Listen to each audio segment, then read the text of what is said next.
Welcome back to the Sarcastically Optimistic podcast with ya boy, this guy, Ramel Requerme. Really glad to be here. I'm really happy that you took the time to be here. Thank you for listening to this podcast where most of the chaotic thoughts and things that we're learning in life are put into one podcast and unfortunately hosted by a single person. Yeah, we're going to try branching out this year. We're going to see where this podcast goes. But yeah, if you've been taking the time to listen, just know that you have my heart, and I'm really glad that you're here. I really am.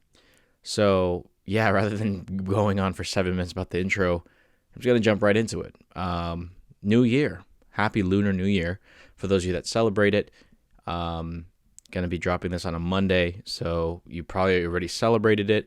But happy Lunar New Year. And with every New Year, we always have this weird time in which we reflect on things. We reflect on who we are, who we were, and who we want to be in the future, basically. And yeah, it is a very interesting question to ask ourselves, because some of us are not really happy with who we are. Some of us are not happy of who we've been, and we want to be happy and who we want to be. And that's where a lot of the nuance lies. We don't really know exactly what will improve us in what way. A lot of us, we jump right to the facts and we go to the default things that we think we should fix. Like fitness is one big thing, right? Like signing up for your gym membership in January, but then not really doing anything after February 1st. Another thing is that you want to be more intentional with your life. You want to be more mindful. You want to build up a sense of gratitude every single day and do all the things that you want to do that will bolster your own happiness from a day-to-day basis, especially if you are working really hard, because there's a lot of those people out there, maybe yourself included, that work really hard. You know you work really hard because, this world and the society is getting way too expensive every single day, and you are making an effort to do your best, the best thing that you can do. So, yeah, as you can tell, I'm thinking a lot about the new year and a lot about the things that potentially I want, who I want to become in the future. And it's been really difficult. My mental health hasn't been the best. I've been at home, kind of taking care of some family things. My mom is not, she is experiencing a very debilitating condition right now. And yeah, I'm serving as her caretaker. And I know that's not relevant to this podcast or anything, but it's relevant to me, and that's what I'm going through. And it has a lot of downs. It does. But I think with every down, there is an up, and there is a way of seeing things. And that's what I'm currently trying to learn through this whole process of things, how they used to be, and kind of adjusting accordingly to what they are now. But that doesn't necessarily have to mean that it's a bad thing. We as people tend to love to look back at the past, and hopefully you don't dwell too much, but we like to look at the past and like to see how we would react to certain situations and how we acted given certain circumstances, right? Like, I remember just being so frustrated with my parents for no reason during the angsty parts of my teen years, and then being as an early adult with all the autonomy when going to school and being in college away from home and doing all the things that I wanted to do, rather than, going home to someone yelling at you to do your homework and like really hawking you about everything and helicopter parenting you about every little choice and detail of your life. And I've lived through a lot of that. And the sad thing about my circumstances is that I feel like I've suppressed a lot of it. I've suppressed a lot of memories that I've made in my hometown. I've suppressed a lot of moments in my life. And none of that is intentional. It's all out of, I think it's trauma. I don't know, but there are a lot of scars that I have personally. And I don't know if a lot of you can relate to that. And that when you have these scars, or when they were first created, you are like built into a state, like the state of which you want to suppress those memories of what caused those scars in the first place. Yeah, you're stricken with those scars for the rest of your life, but the moments you want to forget them. And sometimes your body and your mind does you a favor by suppressing them for you. And I think that's where I am. Not to make this my own personal therapy session, but yeah, I've been thinking about that a lot, about how things used to be, especially before my mom got sick. And I just remember just being like so rude about just being home and, really fighting for my own independence. And I know a lot of us can relate to that, where we really want to fight to be our own person. And yeah, we have parents telling us what to do and families and friends suggesting things. And at the end of the day, the choice is ours if we want to listen to the advice, or we can just say, hey, screw you. Like, I just want to do my own thing. And I had a lot of the latter. I had a lot of screw you moments growing up, when I should have been really grateful for what I had. So this upcoming year, I decided to do something different. I know a lot of us set goals and everything. They want to lose whatever pounds, or they want to be more fit, so they want to run a mile every month or whatever. Be more intentional, journal every day. I know maybe if you're listening, you can resonate with one of those goals, and it's probably something you've written down before. But as we all know, that New Year's resolutions or / goals tend to fall off the wayside by the time February rolls around, because habits are really difficult to form. And quoting James Clear from Atomic Habits, it's better to build systems rather than goals. Systems meaning, let's say you really want to work out every single day, and, it takes a lot of willpower and motivation to wake up in the morning really early and then get your clothes and then go to the gym, whatever you need to do. Rather than focusing on that goal of hitting 3 workouts per day, you try to build up a system in which it's really easy for you to work out. Like, you set your clothes, you set your clothes beforehand, so you don't have to like scurry for them in the morning. And maybe when you work out with a playlist that you specifically curated for your workouts that you actually fully enjoy. So rather than just being so numerical and so down to the decimal about your goals, it's better to build a system around who you want to become and what identity that you want to adopt. And identity meaning not like, hey, I'm going to be, my name is Mary now. Not like that, but more so like, for instance, going with the fitness example, I'm going to be, or I am a fit person, and kind of portraying that and adopting that mindset / identity as you're moving forward into more habits and, actions that are more suitable for a fit person. So going into this new year, rather than setting goals like we just talked about, I decided that maybe this time I don't want to set goals. Maybe I will. Maybe there will be some things that I do want to do. And then I rather call them targets than goals. But I think the best way to segue into a system or even adopt an identity that, we wish to adopt, maybe being a better person, being a more fit person, being more intentional, because a lot of us really struggle to write goals, myself included. I do like writing them, but the thing is, the execution, the percentage of you executing them 100% by the end of the year it's pretty slim unless you're extremely motivated. So another exercise that I kind of learned is that for resolution 101 is picking a word and making that your mantra for the rest of the year.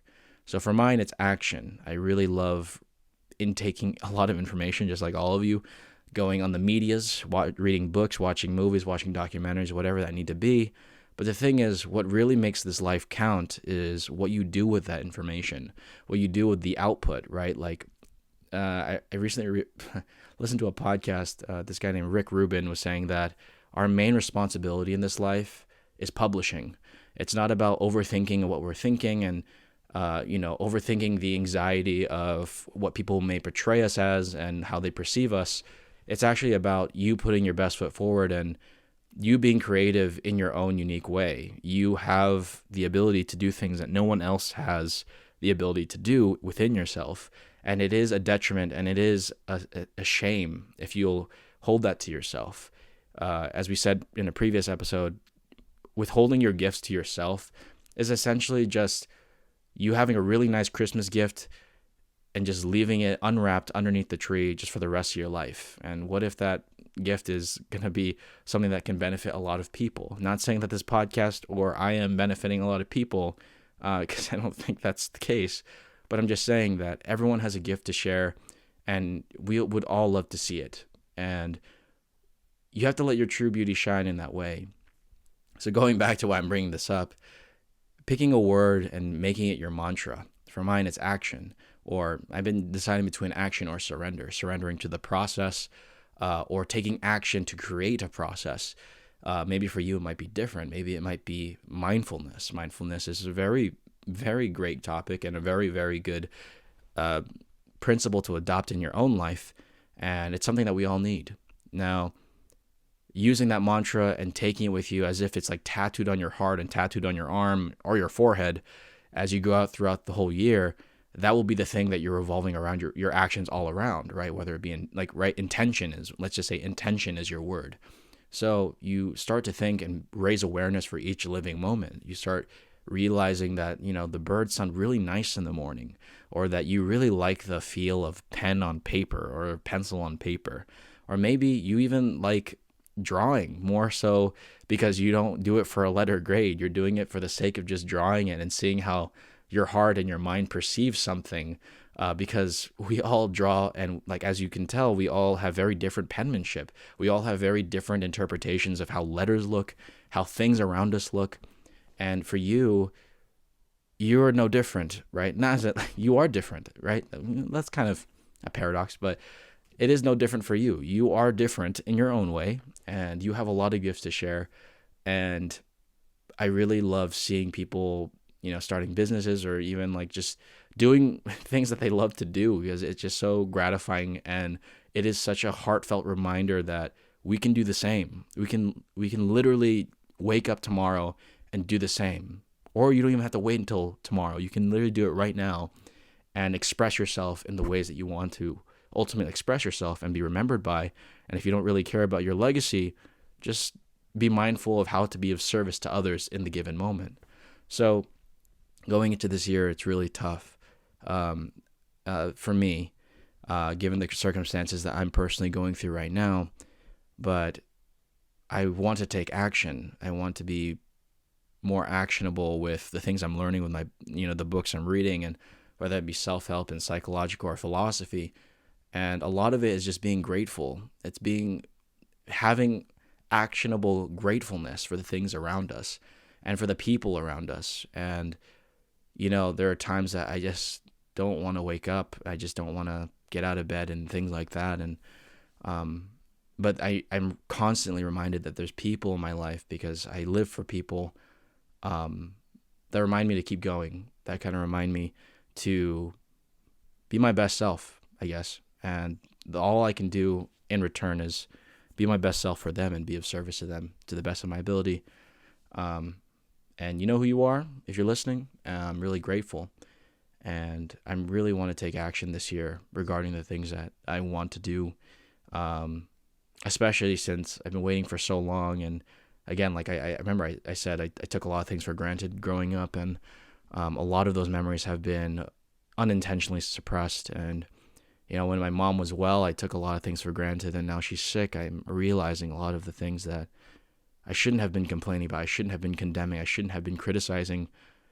And the one thing I work on is my temperament, and how I react. And I always react with defense rather than love and embracing it with sincerity, as opposed to loudness and aggressiveness and things like that. So this whole process of being at home has been very eye-opening for me in that regard.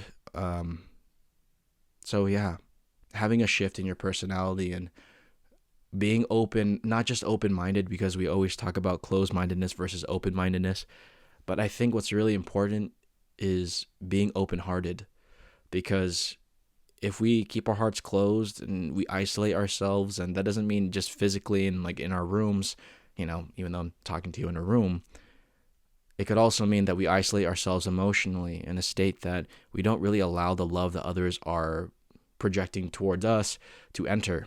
And that is the worst poison that you can allow to enter into your life. Because once you deflect all the love that people are trying to give you, then that is the point in which a lot of self-doubt and self-hate and insecurity will flourish. So I encourage all of you to allow yourself to love others as people love you, and allow yourself to show your gifts, to remind others that they're not alone. They're really not. And again, it's ironic that I'm talking to you alone in a room, but I'm just here to advocate for you. I'm here to advocate that there is potential in you that you're not fully realizing, and you don't need a dire circumstance like I'm in to realize the things that you do have rather than the things that you don't. So moving on into this new year, I really hope and pray that you are intentional about it, that you raise some awareness about yourself, as I am going through this process. And unfortunately, this situation had to exist for me to really open my eyes and really open my heart. But yeah, it's been really tough. This is probably the hardest episode to get through. Sorry if I'm pausing a lot, but I really appreciate you guys being here. It is a great time to be alive every single day. And allow us to love you the way that you should be loved and feel loved. Yeah. So I'll catch you guys later. I'm going to go. I'm going to read. I'm going to go breathe. I'm going to go be intentional with my time with others. Yeah. It's the best I can do right now. All right, guys. I'll catch you guys later. You guys are the best. I'll catch you guys next week. You don't know. Maybe I'll change the frequency of these every week. But look for an announcement. Follow on YouTube if you want. Again, this is all out of free will if you want to. I'm not promoting. I don't like to shamelessly promote. Follow on Instagram, Sarcastically Optimistic Podcast. Let me know what you guys think of the logo. I might change it. And we're kind of crawling into almost a year since this podcast was created. So I really, really want to thank you all, first and foremost, for taking the time to listen to this for the past year. Can you believe that? It's been a year. And a lot has changed in a year. So if you watch a video from the first time I posted, or the first podcast episode that I posted to this one, hopefully the quality and the person that's talking right now has improved in ways that benefit you, rather than hearing someone, Filipino boy, drone on about his problems. So you're not alone. Don't forget that people love you. Allow them to love you, and allow yourself to love yourself. We're so harsh on each other. We're not on each other. We're harsh on ourselves for no reason whatsoever. So thank you guys for listening. Happy 1 year almost to Sarcastically Optimistic. Maybe I'll make stickers and I'll give them out to whoever wants them. That'd be cool, right? Trying to think of cool things. Sorry, my stomach just growled because I'm hungry now. But stickers would be nice, right? Shirts? No, shirts are way too... There's not that many people listening to that. But stickers are cool. Put on your Hydro Flask. All right, cool, guys. I'll catch you guys later. I love you guys. Thank you so much for listening. Goodbye from your boy. Baby. While you always smoke a J, relax and watch some anime. Make them through the pad I'm trying to play. The Super Smash Bros, what you know? Wait to let me pick Lucario. You don't eat.